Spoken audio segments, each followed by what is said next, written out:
Troops, the Ruffian Geeks of Ventress, woohoo! Broadcasting from the Clintonville section of Columbus, Ohio.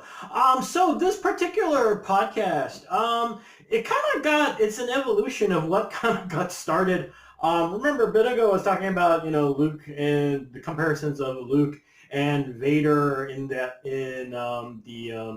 last episode, the most recent season finale for The Mandalorian.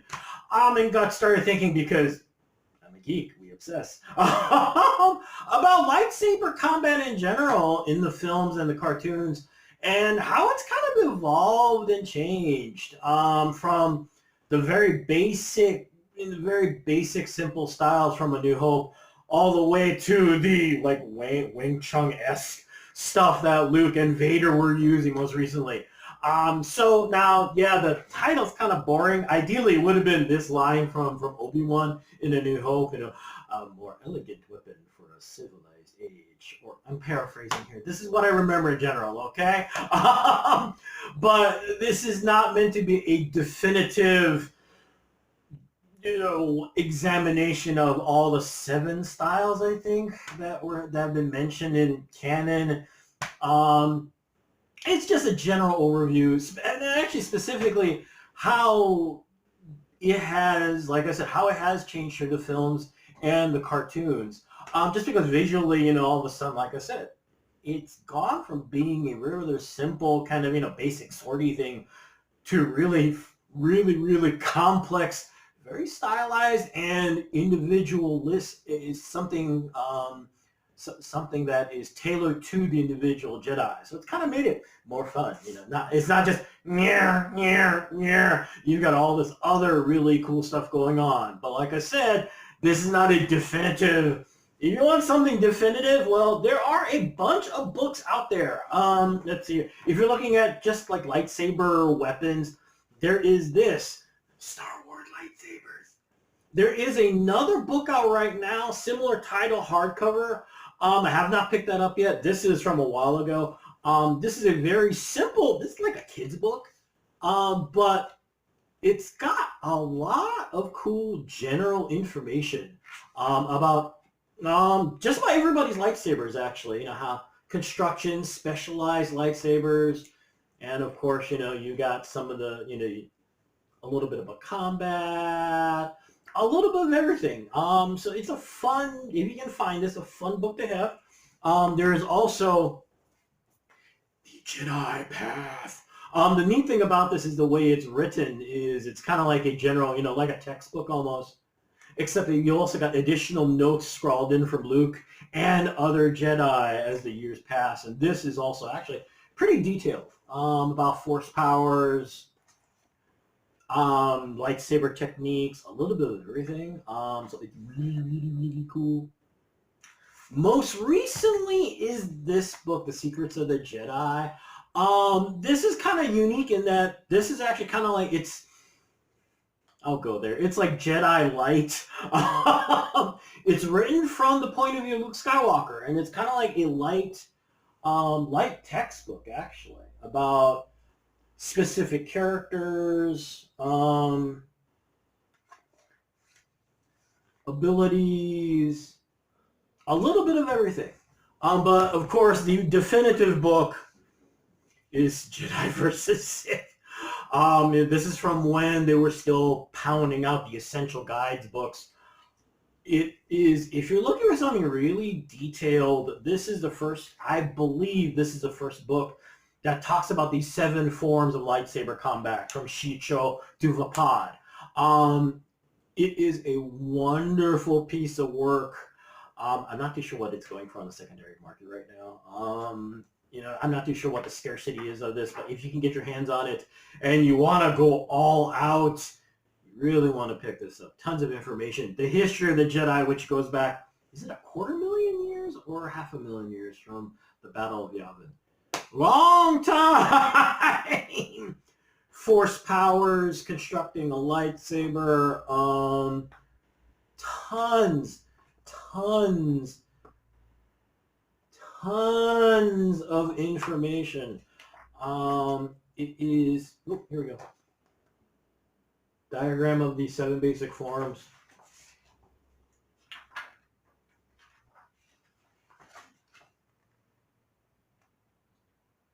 a lot of stuff. So if you get a chance, you really do want to try and pick it up because it's a fun read.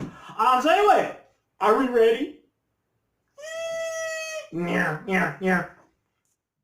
So chapter 1 is Laser Sword, because that's how, at least for me, that's how it got started. You know, that scene in Obi-Wan's hut where he goes, "Oh yeah, you know, my dad wanted me to give this to you, Luke." And in retrospect, we realize he was thinking, "Yeah, before I cut off his limbs and left him to barbecue to death on Mustafar." But yeah, that you know, now it's kind of like you're kind of wondering. Luke wants to go, "Obi-Wan or Ben, are you okay?" "Oh yeah, I'm fine. I'm just thinking about your father." And then,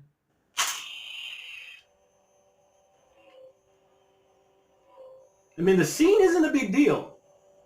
You know, in retrospect now, you know, like, ooh, you know, the shot, it's obvious how it was done. You know, 1 minute you're holding the hilt, next minute, you know, you give him the ignited sword. But at the time,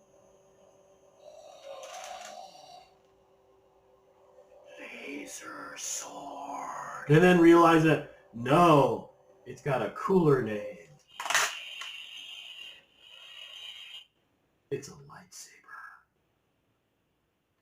lightsaber. The bad news, of course, is that in episode 4, and nothing much happens except for, you know,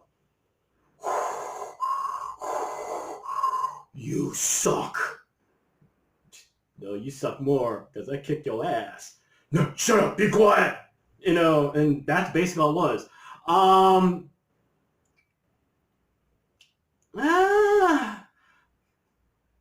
You know, it was the first one. So and of course, you know, you've got Alec Guinness, who's like, you know, probably going, "What do you want me to do with the glowy thing?" Okay, all right, you know, go back and forth, back and forth. And of course, you know, on YouTube, shoot, I don't remember who did it, but someone did a more updated version of the duel, which looked really, really cool.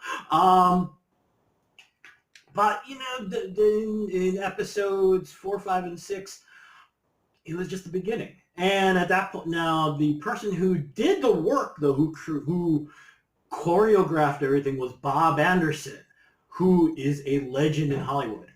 If he's done old school sword work, Errol Flynn, and you're going, "Who's Errol Flynn?" To which everyone my age and older is going, "Psh, watch your black and white movies, people." But all the way up until, let's see, up until Lord of the Rings, he did all the fight choreography, the training, everything. I mean, you know, he's basically a legend. The good news is that in Empire Strikes Back, things got cooler because Luke met Yoda and found out how to use this thing at least a little bit better.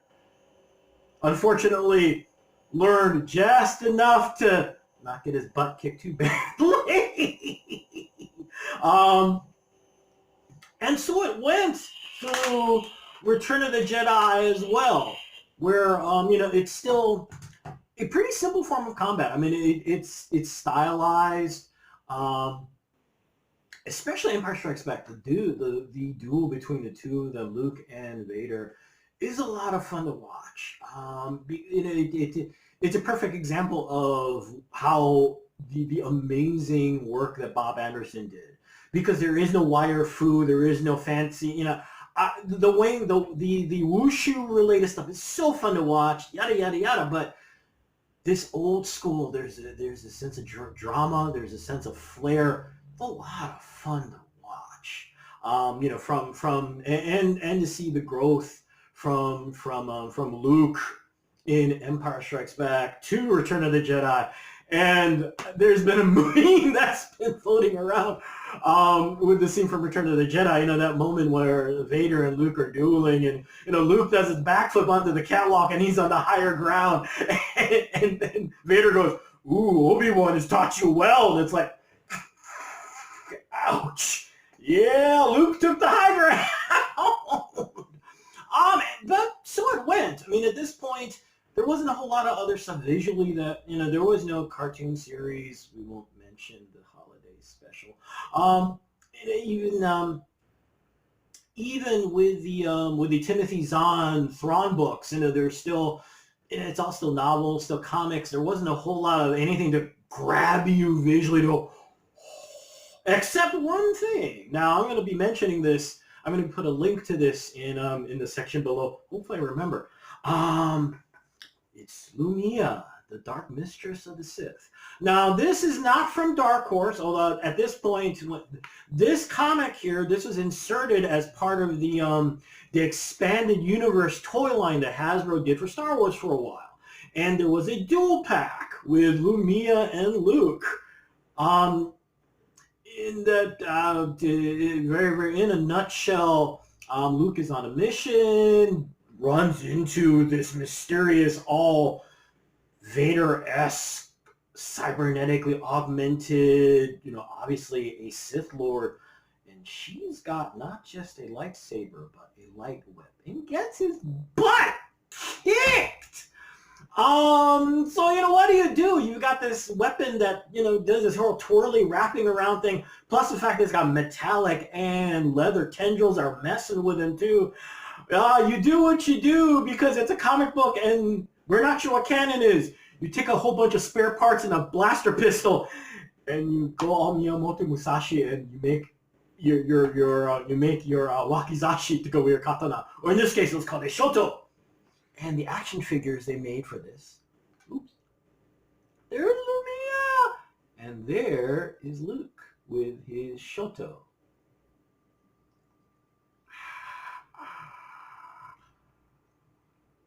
Now, this is from the expanded universe, so where it fits in canon, who knows? I imagine at this point that, Filoni and Favreau are both like, what else could we use? Maybe, sort of, kind of, perhaps. But yeah, this though, I always loved this moment because it was a chance to see the styles evolve and, come on. Miyamoto Musashi, Luke Skywalker. Duh.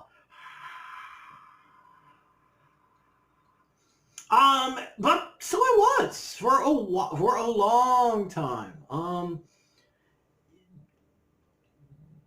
That was as far as lightsaber combat went because there really wasn't anything to work with until George Lucas went, yeah, they've been bugging me about where all these people came from. So what happens next? Lightsaber foo. It's the post-Jet Li, Donnie Yen, Bruce Lee era.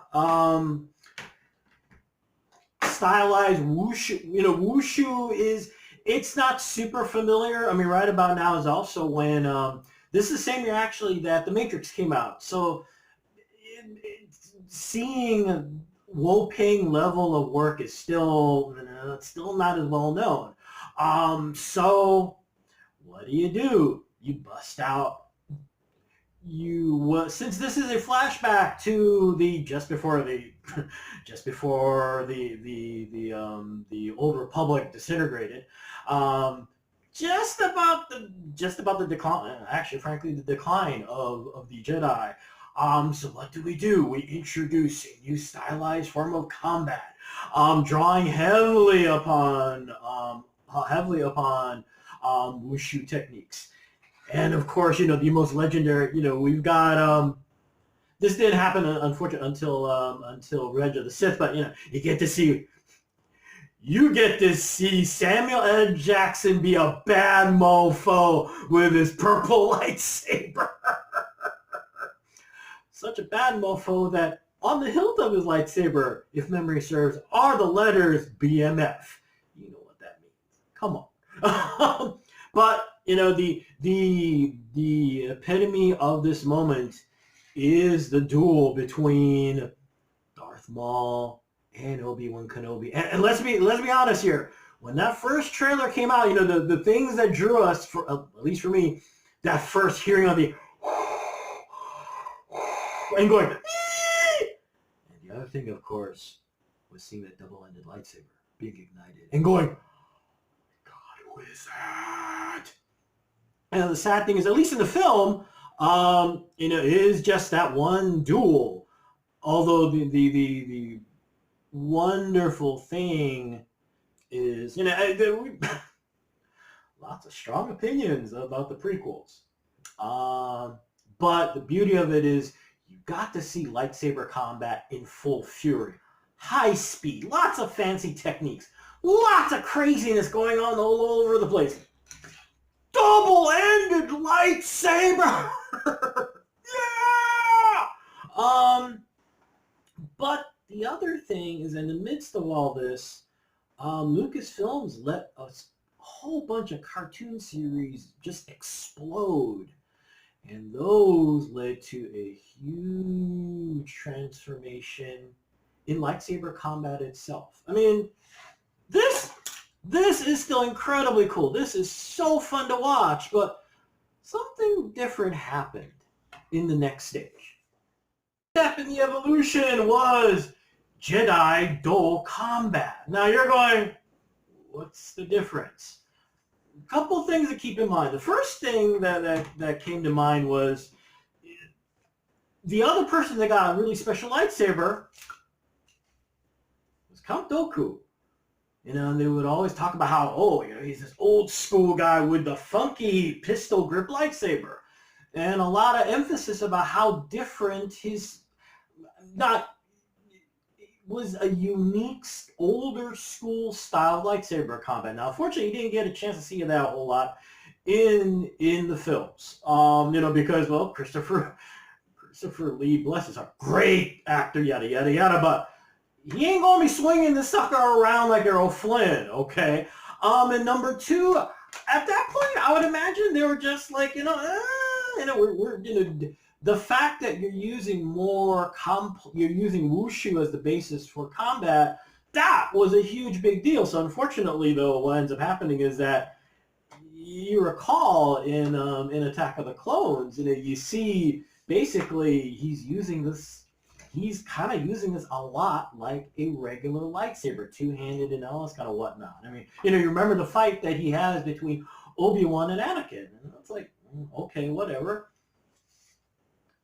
Things change, though, in the cartoons, where all of a sudden, they get a chance to really develop a style, not just for Count Dooku, but for a lot of characters. And I think that's an offshoot of what ended up happening in superhero films.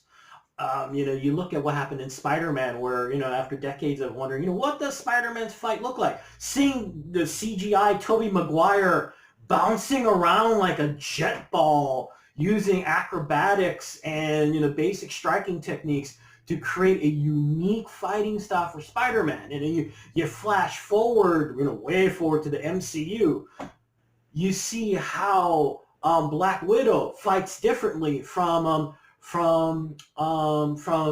Steve from Captain America, and you see how Sam with his Falcon wings, how it's not just a matter of he's flying around using the wings. No, those wings are a part of his fighting style. And then you also go into even to say like Harley Quinn. You see her fighting style, very acrobatic, using all the backstory about how she was a gymnast.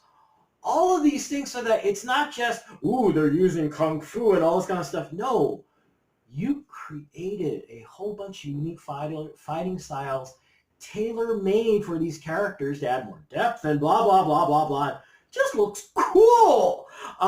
Case in point is Count Dooku. And I've always heard, people are like, well, it's kind of like a rapier. Actually, I would say his fighting style is more like Li Mu Bai from Crouching Tiger, Hidden Dragon. If you watch especially in the cartoons, you see how Count Dooku does his blocks and everything. It's very reminiscent of how Li Mu Bai does. He's using the flat of his blade to lock in weapons to help him in his blocks. Different from, kind of different stylistic from what you would see in a rapier, traditional rapier, fencing style. It's not just all that. But that was just to be, like I said, all of a sudden, the explosion of styles. For instance, Assaj Ventress, who had not just dual lightsabers, not just the dual lightsabers like that, they could also be connected and become a double-ended lightsaber like Darth Maul's. Or flash forward, and you've got the Inquisitors, who not only have double-ended lightsabers, spin like a buzzsaw! Yes! So, all of a sudden you see this transformation now in the styles within the individual Sith and Jedi. So then what happens next? Well, what do you do now that you've created all these unique styles for individual lightsaber duelists? Well, let's see what happens when they work together. Or to the post-Disney sequels. Again, we're strong opinions on this. But we get an introduction to something very unique in lightsaber combat. Lightsaber twins activate! Well, okay, sorta, kinda twins. Okay, not really, but considering the way the powers work, and I'm a Gen Xer, so, the Wonder Twins from Super Friends came to mind, so lightsaber twins activate. And for those of you young uns are going, who? Google Wonder Twins, Super Friends. You'll find it. Anyway, so what happens next? I mean, right now at this point, you follow the story. Luke's kind of like, I'm done with this stuff. So what do you do to evolve lightsaber combat forward? You've got this weird situation where you have Kylo Ren, who's falling off the wagon from the Jedi, and you got this mysterious Rey, who out of nowhere, I mean, it's still for me one of the most amazing moments in Star Wars. And at the end of Force Awakens, they're on that ice planet, poor Finn is just out. Kylo's all, yeah, give me the father, give me grandfather's lightsaber. And you see it fly through the air, and it lands in her hand, and it's like,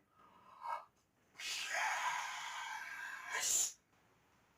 This magnificent moment. The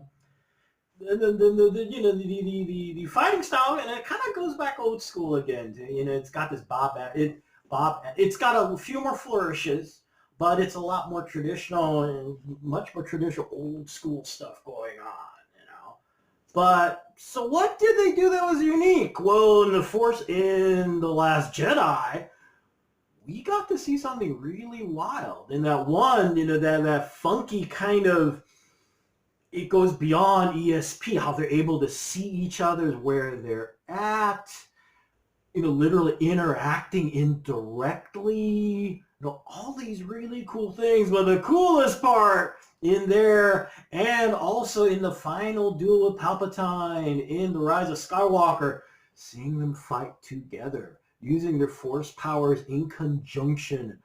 He did this wonderful kind of tag team going on as they're passing weapons back and forth and beating the crap out of everybody. It is epic. It was cool. And it was a beautiful thing to behold. And I mean, yes, it's fun to see this whole individual fighting stuff, but to see them fight together, sweet. Oh, it's just amazing. Too bad they didn't get a chance to do more with it, because they decided to end the series with number 9. Oh. So, what do you do next? You've got this renaissance going on. You've got all these wonderful things coming out. The Mandalorian is just exploding with all these things. What do you do? Well, part of it is in The Mandalorian. Part of it is in the end of Rogue One. And it is 3 minutes of the most glorious lightsaber combat you'll see for a long time. And with what actually got this whole thing started in the first place, what I'm calling the chapter Beast Mode. Okay, technically what set this off was Luke's just awe-inspiring appearance in the last episode of season 2 of The Mandalorian. But really, this harkens back to Rogue One. That moment where, the plans are being transferred, they're trying to escape. They're trying to escape with them.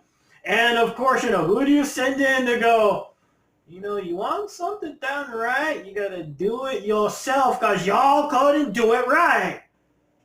You send in the most frightening nightmare Sith Lord from Mustafar to go get them.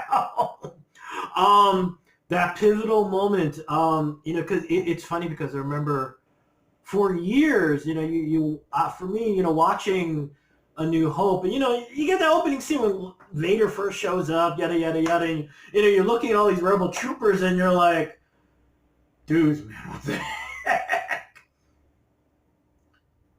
And now all of a sudden, that point of view changes.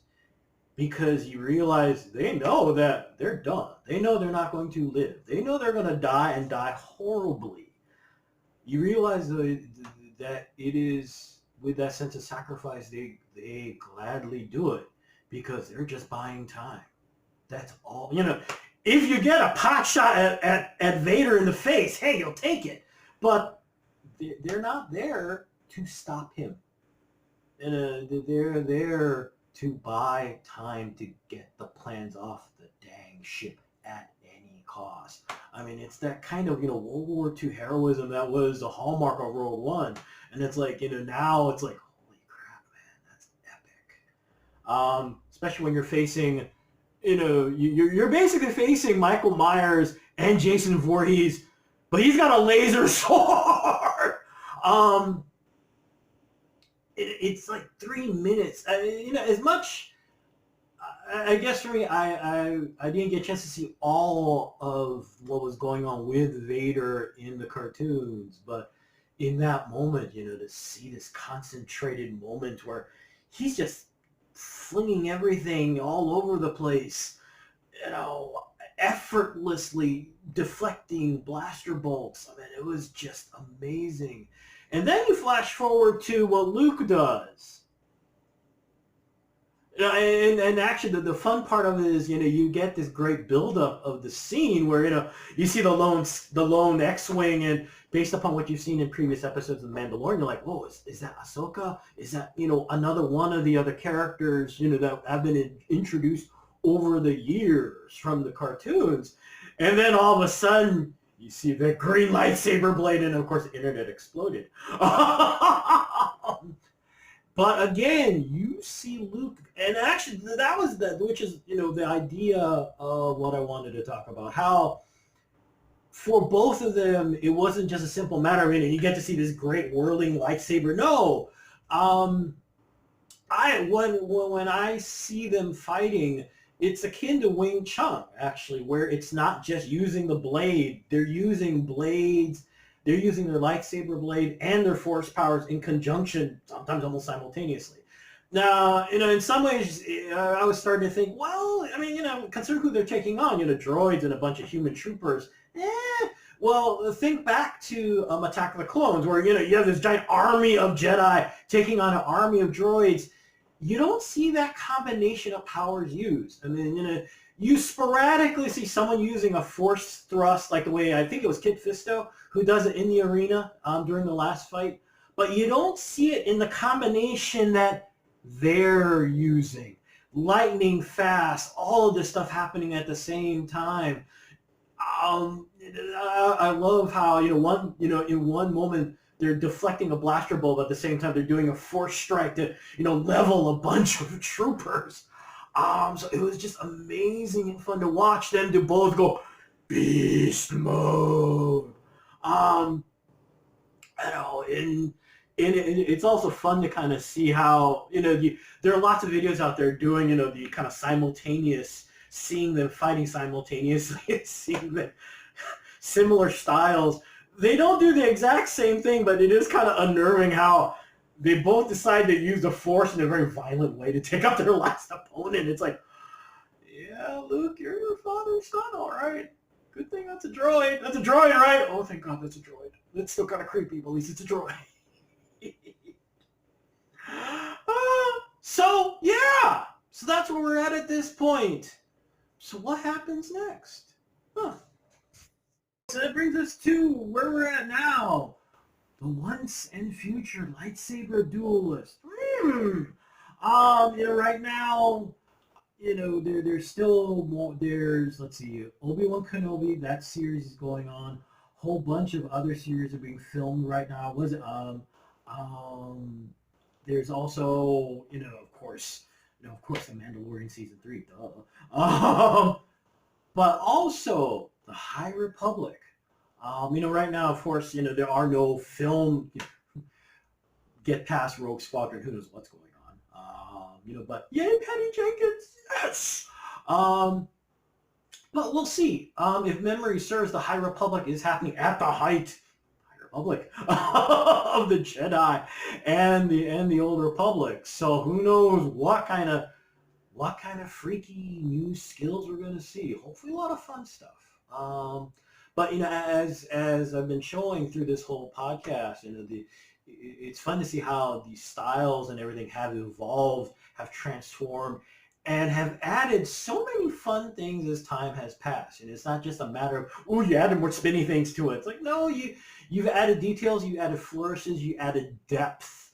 And in the case of Luke and Vader, dang, man! So there you go. A whole bunch of fun lightsaber-y stuff. So hey, y'all enjoy the rest of your weekend. May the Force be with you, especially if you're looking down the hallway and see a red glow and going, oh God, it lies, Vader. May the odds be in your favor, especially if you are at the other end of the hallway going, oh God, it's Vader. As always, be good to each other, okay, peeps? Y'all take care. Bye.